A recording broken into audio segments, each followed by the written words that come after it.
চালাক নিজের কাজ নিজের গোছায় না রাখলে কাজই হয় না। কাজের লোকের খবর নাই, আমি একা একা কি করো মিশে না হোক। ওরও তাই তো কত সময় লাগতেছে, এত সময় লাগে রুইটার মধ্যে ভাল লাগে বয়ে থাকি। রুইতে তো পুরা এবারে সুন্দর পড় হয়ে গেলাম গা। আরে কইস না, রাস্তা এত জ্যাম বেটা, দেশের সিস্টেমটাই ভালো লাগে না। এটা কোনো অজুহাত হইলো বেটা? দেশটা এমনই থাকবো, আমরা না পরিবর্তন হলে দেশ পরিবর্তন হইলো বেটা। আরে দুনিয়ার জ্যাম, দেশে কি আবার কিছু থামে? আবার তুই কথায় কথায় খালি দেশের সমস্যা, ওই সমস্যা, এই সমস্যা। বল তুই খালি দেশের খোঁজ ধরে বল। তুই যে খালি এই দেশের এই সমস্যা, ওই সমস্যা, এই সমস্যা, কোনো সিস্টেম ভালো লাগে না তোর। এই যে এত পেঁচাল পারস, খালি দেশের সমস্যাগুলি কর, দেশের খুদ ধরস।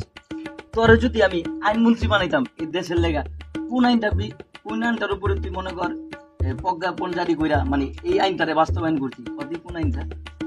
সত্যি যদি আমার আইনমন্ত্রী বানাস, তাহলে সর্বপ্রথম আমি একটা আইন চালু করতাম। কোনটা?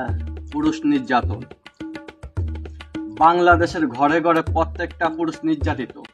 আরে মাইশের কথা কি কমু, আমি নিজেই তো নির্যাতিত হইতাছি, না ঘরে শান্তি পাইতেছি না বাইরে শান্তি পাইতেছি। তাহলে তুই থানায় যা মামলা কর। গেছিলাম তো, যে থানা পুজোতে গেছি, শ্বশুর বাড়িতে যে হুন্ডাটা দিছে আমারে, হ্যাঁ সমুদ্রে হুন্ডাটা নিয়ে গেল গা। তাহলে বন্ধু তোর উপরে তো ভালোই জোর জাপটা যেতেছে, তাহলে দেখা যায় এক কাম কর, সবকিছু বাদ দিয়া 5 ওয়াক্ত নামাজ কালাম পর, ওই আল্লাহর কাছে দোয়া কর, এগুলো সব ঠিক হয়ে যাবে। বন্ধুরে ওখানেও গেছিলাম, বাইরে দেখি জুতাটা কেটে নিয়ে গেছে গা।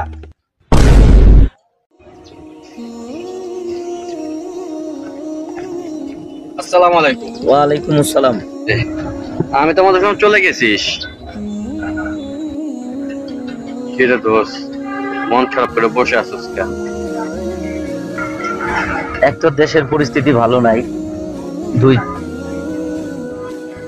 চতুর্দিকে বন্যার পানি প্লাবিত হয়ে গেছে, বানভাসী মানুষগুলো অনেক কষ্ট করতেছে। অনেক ভাই যার যার জায়গা থেকে ত্রাণ সামগ্রী নিয়ে যাইতেছে।